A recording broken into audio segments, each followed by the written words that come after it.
தமிழ்நாட்டில் உள்ள சில கோவில்களில் ரோப்கார் சேவை உள்ளது.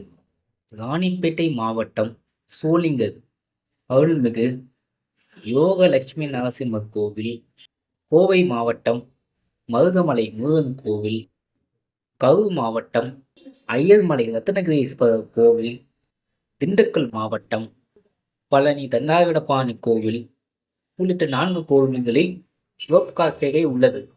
இதைத் தொடர்ந்து விரைவில் கேதார்நாத் கோவிலில் ரோப்கார் சேவை அமைய உள்ளது.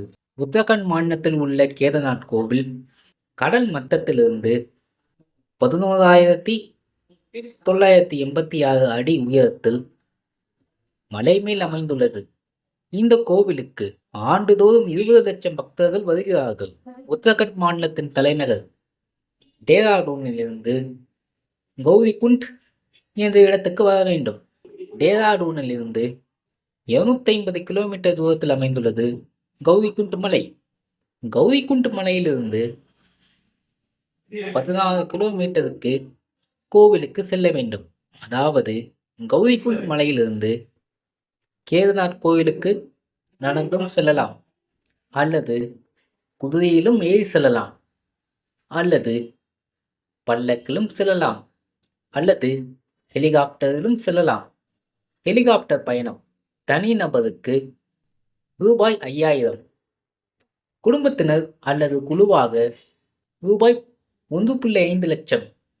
ஹெலிகாப்டர் கட்டணம் அதிகமாக இருப்பதை கருத்தில் கொண்டு இதற்கு ஒரு தீர்வு காண வேண்டும் என்று முனைப்பு காட்டிய மத்திய அரசு அதன்படி ரூபாய் 4081 கோடியில் ரோப்கார் திட்டத்தை கொண்டு வருவதற்கு மத்திய அமைச்சரவை ஒப்புதல் வழங்கியுள்ளது. இதன்படி சோன்பிரயாக்கிலிருந்து 12.9 கிலோமீட்டருக்கு கேதார்நாத்துக்கு ரோப்கார் அமைய உள்ளது. இதன் மூலமாக 1 மணி நேரத்தில் 1800 பயணிகள் செல்லலாம். இதுவரை இருந்த 9 மணி நேர பயணம் இனி 36 நிமிடமாக மாறும். இதனால் அங்கு வேலைவாய்ப்பு, சுற்றுலா வளர்ச்சியடையும். மீண்டும் சந்திப்போம். நன்றி, வணக்கம்.